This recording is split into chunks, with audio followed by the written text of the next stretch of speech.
Hello hello guys. तो आज हम पढ़ने वाले हैं भारत की प्रायद्वीपीय नदियाँ।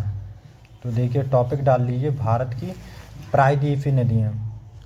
मैं बता रहा तुम ठीक है, कैसा पढ़ाओ। प्रायद्वीपीय नदियाँ,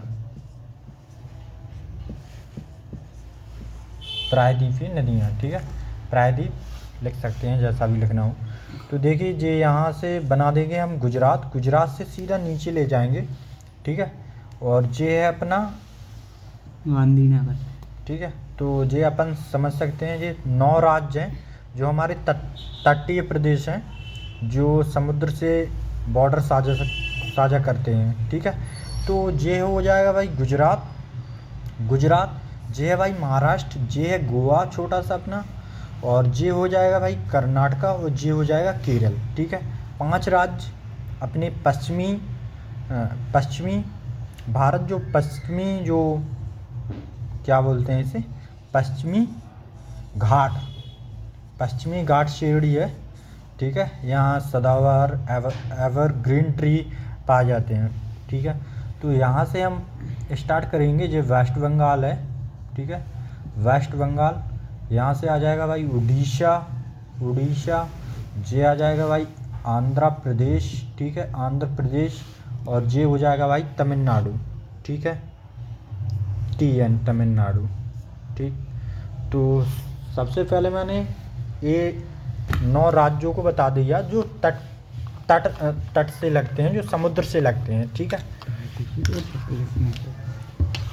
समुद्र से सीमा साझा करने वाले भारत के सब 9 राज्य हैं। वो सबसे ज़्यादा जो हमारा गुजरात है, सबसे ज़्यादा बॉर्डर समुद्र से गुजरात का लगता है। क्यों? क्योंकि यह इसकी जो प्रायद्वीपीय क्षेत्र पड़ता है, इसलिए इसकी सबसे ज़्यादा सीमा होती है समुद्र से। ठीक है, इसके बाद दूसरा राज्य आ जाता है आंध्र प्रदेश, इसके बाद तो दुबई तेलंगाना। कितने हैं? अब देखेंगे हम प्रायद्वीपीय भारत की नदियाँ। प्रायद्वीपीय भारत को हमने पढ़ लिया है, तो प्रायद्वीपीय भारत की नदियाँ टॉपिक डाल लीजिए। प्रायद्वीपीय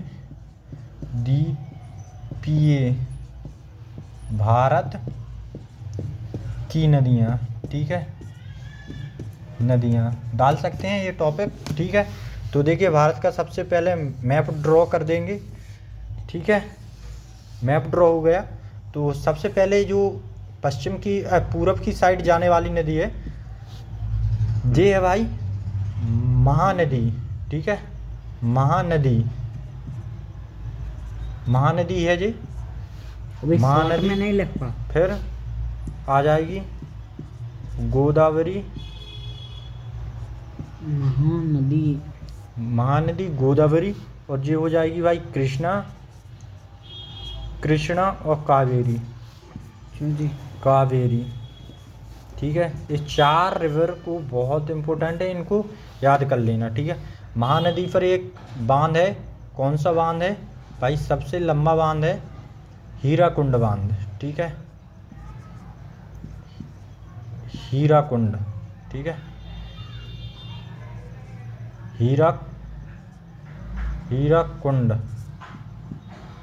हीराकुंड बांध है। ठीक है, ये उड़ीसा में है। ये गोदावरी रिवर है जो त्र्यंबकेश्वर महाराष्ट्र से निकलती है, और यह महाराष्ट्र में बहती है सबसे पहले, और ये आंध्र प्रदेश में भी बहती है, और ये तेलंगाना में भी बहती है शायद। ठीक है, और इसकी जो लंबाई है 1465 किलोमीटर है। ठीक है, क्वेश्चन पूछा जा सकता है कि गोदावरी की लंबाई कितनी है, और इसे दक्षिण दक्षिण भारत की गंगा भी बोलते हैं इसे। ठीक है, दक्षिण भारत की गंगा। ठीक है, ये त्र्यंबकेश्वर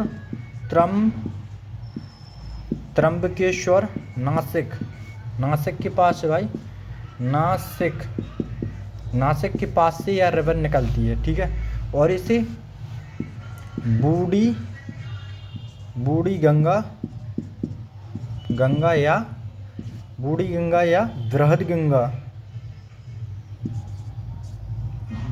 बृहद गंगा के नाम से भी जानते हैं, ठीक है। ये दक्षिण भारत की सबसे लंबी रिवर है, ठीक है। इसके बाद आ जाती है कृष्णा, ठीक है। कृष्णा पर दो रिवरों को इंटरलिंक किया गया है, जिसे पोलवरम में किया गया है, ठीक है।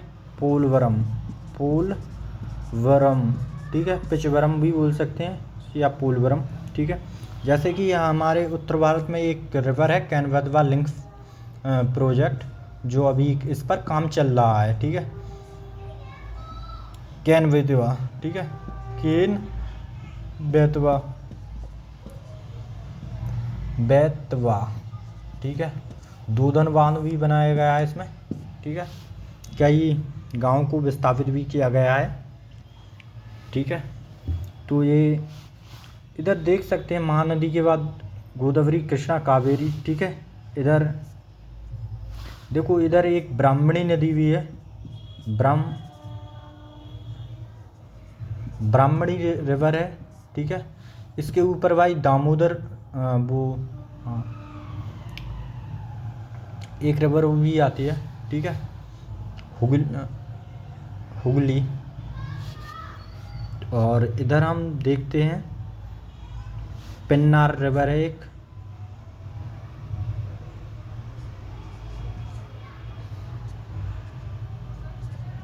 पेन्नार रिवर भी है एक, ठीक है। तो ये थोड़ी सी इम्पोर्टेंट रिवर हैं, ठीक है। ये कावेरी पर भी हमारा जो रिवर है, यहाँ पर भाई कर्नाटका और तमिलनाडु में एक कृष्णा नदी पर एक वाटर डिस्प्यूट है, जिसे बोलते हैं हम, क्या बोलते हैं, उत्तर में तो है भाई 30 साल से ये विवाद चल रहा है। ये है कृष्णा राजा सागर बांध है, कृष्णा राजा सागर बांध है, जो तो कर्नाटका पानी यूज करता है, ठीक है। और तमिलनाडु में भाई अलमाट्टी नहीं भाई, अलमाट्टी भी हाँ तमिलनाडु में नहीं, मिंटूर बांध, ठीक है। मिंटूर बांध है जो भी एक इम्पोर्टेंट है। इन दोनों में कर्नाटका और तमिलनाडु में डिस्प्यूट बना हुआ है। क्योंकि यहाँ पर जो कर्नाटका है वो कृष्णा राजा सागर जो बांध है कर्नाटका में, उसी में वो पानी को जमा कर लेता है, और जो फसल उगाने के लिए तमिलनाडु के लिए पानी पर्याप्त मात्रा में नहीं निकासी नहीं करता है। तो ये डिस्प्यूट इसी चीज़ पर होता है, पानी के विवाद पर, ठीक है। तो ये समझ गए होंगे। तो ये बहुत इम्पोर्टेंट है, इन चीज़ों को आप पढ़ सकते हैं, ठीक है। Thank you watching this video.